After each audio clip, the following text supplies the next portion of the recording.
Britain is facing a cost of living crisis that threatens to undermine the very foundations of Keir Starmer's premiership. As the new financial year begins, households across the nation are opening their bills to discover shocking increases that contradict Labour's promises of economic stability. This isn't just about rising prices, it's about broken political promises that are eroding public trust at an alarming rate. If you want unfiltered analysis of Britain's growing economic crisis, subscribe now for regular updates. The numbers tell a damning story. Energy bills have surged by 6.4% under the new price cap, adding £111 to annual costs for millions.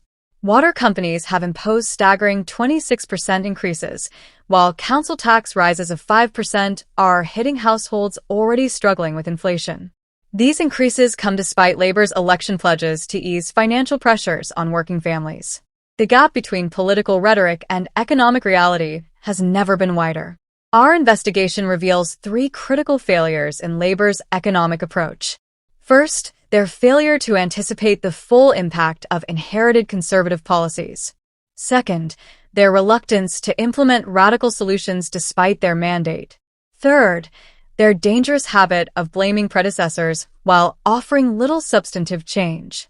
This perfect storm of political miscalculations is creating what economists now call the awful April effect. The energy sector provides the clearest example of Labour's policy paralysis. While Rachel Reeves promised a new approach to energy pricing, her spring statement simply maintained the existing price cap framework. Industry experts warn this decision ignores fundamental market realities.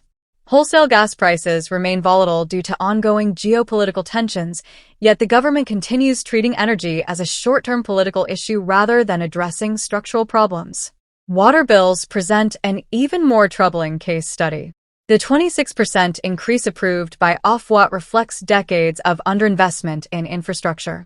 Rather than challenging this failed regulatory model, Labour has quietly accepted water companies' arguments that customers must bear the cost. This represents a fundamental betrayal of Labour's traditional working-class base, who are disproportionately affected by essential service price hikes. Council tax increases reveal another layer of political failure. The 5% rise across most English authorities comes as local services face unprecedented strain. Yet analysis shows wealthier areas with higher property values benefit from proportionally smaller increases due to the outdated banding system. This regressive taxation highlights Labour's unwillingness to confront difficult questions about local government financing. The political fallout is intensifying. Prominent commentators like Christo Fufa have accused the government of economic gaslighting, telling voters things are improving while their lived experience suggests the opposite. This credibility gap is particularly damaging for Starmer, who built his leadership on promises of competence and transparency. Recent focus groups in marginal constituencies reveal growing disillusionment among former Labour supporters who feel the party has abandoned its principles. Nigel Farage's Reform UK is capitalising on this discontent. His recent comments about Brexit trade opportunities, while controversial, resonate with voters frustrated by establishment politics. Farage's argument that Britain should embrace global free trade rather than retaliate against US tariffs represents a fundamental challenge to Labour's cautious international approach. This populist message gains traction as household budgets tighten. The international dimension of this crisis cannot be ignored. Trump's new tariffs on British goods, while lower than EU rates, expose the fragility of Labour's trade strategy. Treasury Minister James Murray's tepid response suggests a government unprepared for global economic headwinds. Foreign Secretary David Lammy's lament about protectionism rings hollow when domestic policies fail to protect British consumers from price shocks. Energy Secretary Ed Miliband faces particular scrutiny.